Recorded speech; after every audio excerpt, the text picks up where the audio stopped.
Magandang hapon sa inyong lahat. Ako nga pala si Micaela Lucy na nagmula sa BSed Social Studies 2B. Ang mga sumusunod na salik ay nakakahadlang sa pagtatamo ng epektibong komunikasyon. Ngayon, dumako na tayo sa unang hadlang sa epektibong komunikasyon. Hindi nauunawaan ang wikang ginamit. Sa unang bahagi sa pagtalakay sa komunikasyon, binigyang pagkakaiba ng komunikasyong verbal at komunikasyong di-verbal ay sinasabing magkaiba ang wikang ginagamit nito. Maaaring ang isang panig ay hindi alam ang wikang ginagamit ng kanyang kausap.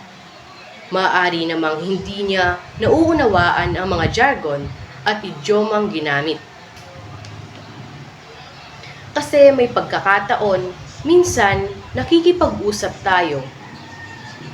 Iba yung lengguwahe o wikang ginagamit natin sa ating mga kausap. Minsan, may mga taong alam gumamit ng wikang English language. So dahil alam nila gumamit, kakausapin nila yung tao ng English. O sa wikang Ingles na hindi naman nakakaunawa at nakakaintindi ng English yung kausap nila. So, magiging hadlang iyon o hindi kaya may mga taong nakikipag-usap sa atin sa ibang tao halimbawa, Bisaya, Ilocano, Kapampangan.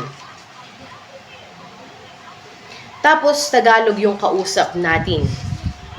Yung Tagalog hindi nakakaintindi ng Kapampangan, di wala ring silbi. So hindi mauunawaan yung gusto mong sabihin kung yung wika o lingwaheng ginagamit mo hindi naman maintindihan. At syempre, may idadagdag pa ako sa ating unang hadlang, katulad na lamang ng ibang mga pare. 'Di ba? Pag nag-homily sila, yung iba ang ginagamit nilang wika ay Ingles. Kaya minsan yung ang nagiging hadlang dahil hindi naiintindihan ng mga tagapakinig. Ngayon naman, dumako na tayo sa pangalawang hadlang sa epektibong komunikasyon. Hindi nauunawaan ang nilalaman/kahulugan. May mga pagkakataon na binibigyan kaagad ng negatibong pagtingin ang isang mensaheng ipinararating sa atin nang hindi man lamang inaalam ang pinagmulan nito o ang detalye ng pangyayari. Ang ganitong sitwasyon ay magiging malaking sabagal. Minsan, may mga tao ang ganda-ganda ng pagde-deliver nila. Sabi daw nila, magaling silang magturo. Pero yung mga tinuturuan naman nila, hindi naman nauunawaan o naiintindihan kung ano ang kanilang mga sinasabi. Mas mainam pang maipaintindihan sa kausap mo kung ano yung kahulugan ng sinasabi mo. May mga taong hindi nakakaunawa o nakakahintindi sa mga nilalaman sa nais mong iparating sa mensahe. Okay, so pangalawa yon sa ating hadlang. So dapat naiintindihan, nalalaman nila kung ano yung gusto mong maiparating, kung ano yung kahulugan ng mga sinasabi mo. Madali ang komunikasyon sa mga taong nag-uusap. Halimbawa, ako, nakikipag-usap ako sa inyo ngayon. So dahil alam nyo kung ano ang mga tinutukoy ko, mas madali kong naipaparating sa inyo kung ano ang mensahe ko. So, kailangan lamang ng pag-unawa at pag-intindi sa kausap mo. Ngayon naman, dumako na tayo sa pangatlong hadlang sa epektibong komunikasyon. Obfuscation/di malinaw na diwa. Na ipahahayag ang isang magulo at nakakalitong mensahe ng intentional. Dito, intentional ng tagapagpahayag na gawing magulo at hindi konkreto ang kanyang sasabihin. Ang obfuscation o di malinaw na diwa, ito yung mga bagay na hindi klaro sa iyo kung ano yung narinig mo. Hindi klaro kung ano yung mga sinasabi ng kausap mo. Halimbawa, inutusan ka ng nanay mo, pumunta ka doon sa kabilang tindahan. Bilhan mo ko ng shampoo. Tugon ng anak. Saan po iyon, Nay? Nanay. Doon, ang sabi ng nanay. Doon, nakikita mo yung poste na yon? Doon sa poste na yon, kakaliwa ka. Pagdating mo sa kaliwa, may makikita ka ulit na poste. Makikita mo na doon yung tindahan. Pero habang nagpapaliwanag pa ang nanay mo, umalis ka na, hindi mo pa tinatapos yung sinasabi sa'yo. Bigla na lang nag-react na parang naiintindihan mo na. Tapos bumalik ka, sinabi mo na wala po daw noodles. Pero shampoo pinapabili sa'yo. Yung hindi pa klaro sa'yo, ang inutos pero bigla ka na lang umalis. Dapat bago mo sundin ang inuutos sa'yo, dapat naiintindihan mo muna at klaro sa'yo. Ngayon, dumako na tayo sa pangapat na hadlang sa epektibong komunikasyon. Distraction/abala. Kapag ang isang tagatanggap ay hindi nagbibigay ng kaukulang atensyon sa kanyang pakikinig, hindi niya mahusay na makukuha ang mensahe. Ang isang taong may kahinaan sa pagbibigay focus sa bawat bagay ay hindi mabisang makapagproseso ng mensahe. Ito yung mga bagay na nakakasira sa pakikipag-usap. Ito yung mga ingay sa kalsada o hindi kaya naman sa paaralan. Habang nagtuturo ang isang guro, tapos maingay sa labas, di ba nakakawala ng focus yon sa pagtuturo? Dahil nga may distraction o abala sa paligid. Ngayon naman, dumako na tayo sa palimang hadlang sa epektibong komunikasyon. Hindi wastong pagpapaliwanag at pagtugon. Maghahatid sa hindi pagkakaunawaan ang hindi wastong pagpapaliwanag at pagtugon. Ang kakulangan ng tagatanggap sa maagap na pagbibigay tugon ay maaaring magkaroon ng kulay o ibang pagpapahulugan.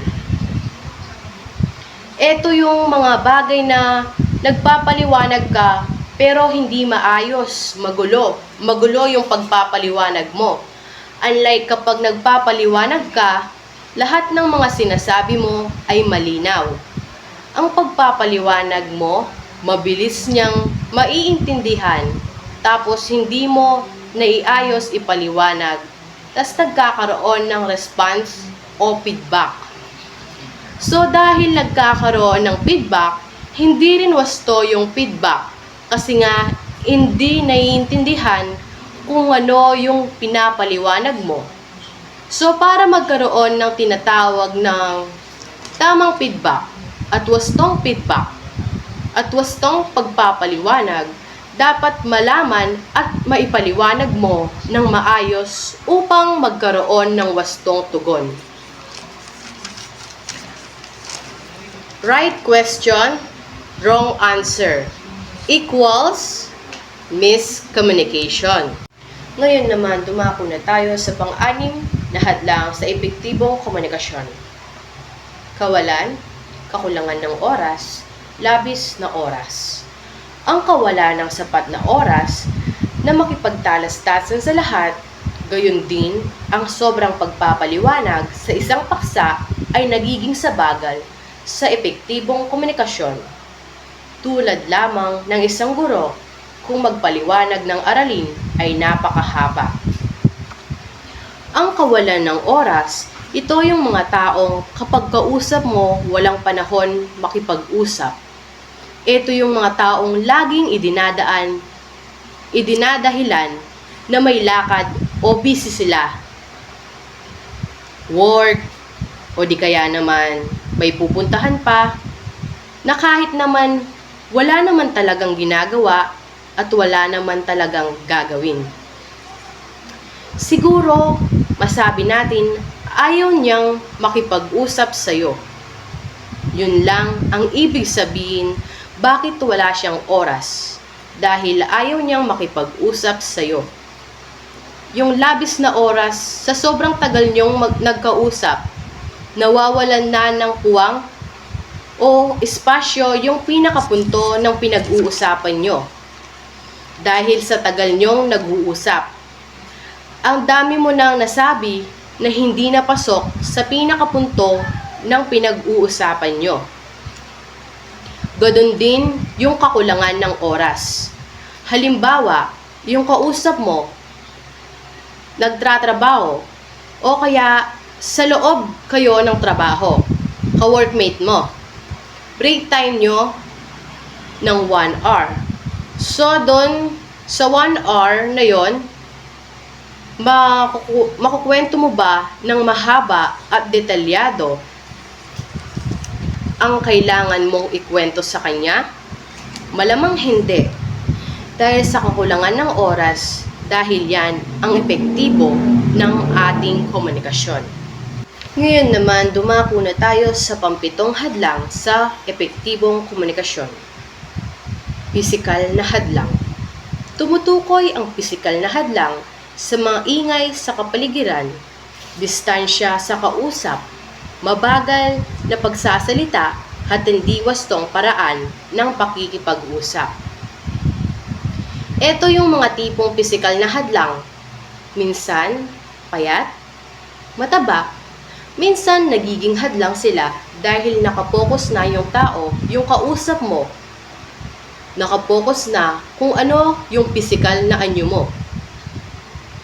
Minsan naman, banlad, bingi, bulag, utal, yan yung pisikal na hadlang kapag halimbawa, mga kausap natin na uutal, nabubulol. Napopokus tayo dun sa pagiging utal nila. Kung saan nawawala na yung focus natin na umintindi at umunawa sa pinupunto ng kausap natin. O yung sinasabi natin ganun din naman sila. Nawawala sila sa focus na makipag-usap sa atin kapag tayo naman ang nabubulol o nauutal. Ngayon naman, dumako na tayo sa pangwalong hadlang sa epektibong komunikasyon. Kalusugan. Ang kalagayan o kondisyon ng pandinig at pag-iisip ay mabigat na sabagal sa komunikasyon. Yes, nagiging hadlang ang ating kalusugan kapag ang kausap natin o nakikipag-usap tayo kapag may health problem tayo tulad ng masakit ang ulo, nilalagnat, o hindi kaya galit. Kapag galit tayo, tumataas yung boses natin. So yung kalusugan natin o kalagayan natin ay nagiging hadlang siya o kontra siya para hindi tayo makapagsalita ng maayos sa kanila. O kaya naman, kapag depressed ka, nahihirapan kang makipag-usap dahil sa pinagdadaanan mo, yung depression. Nagiging hadlang siya sa ating komunikasyon. Gayon naman, dumako na tayo sa pansyam na hadlang sa epektibong komunikasyon. Paniniwala. Ang pagtataglay ng matatag na paniniwala sa isang prinsipyo, tradisyon, at nalalaman ay maaring makapigil sa isang tao sa pagtanggap at pagpunawa. Opo, nagiging hadlang ang paniniwala. Kung magkaiba kayo ng paniniwala, siguradong magkakaroon ng argumentasyon, at o debate. Sa magkaibang opinyon, so nagiging hadlang ang paniniwala or beliefs ninyong dalawa dahil lamang sa iba't iba ninyong opinyon. So para maganda ang pakikitungo ninyo sa bawat isa, dapat parehas kayong paniniwala o hindi kaya dapat nirerespeto o ginagalang ninyo ang opinyon ng bawat isa. Ngayon naman, dumako na tayo sa panghuling hadlang sa epektibong komunikasyon. Anumang takot at pag-aalala ay makasasagabal sa isang tao. Ito ang tinatawag ng ilang psikologo na komunikasyon apprehension. Opo, nagiging emosyonal tayong mga tao kapag nakikipag-usap tayo, lalo na kapag natatapakan ang ating mga paniniwala. Kaya nagkakaroon ng hadlang sa paniniwala dahil din sa ating emosyon.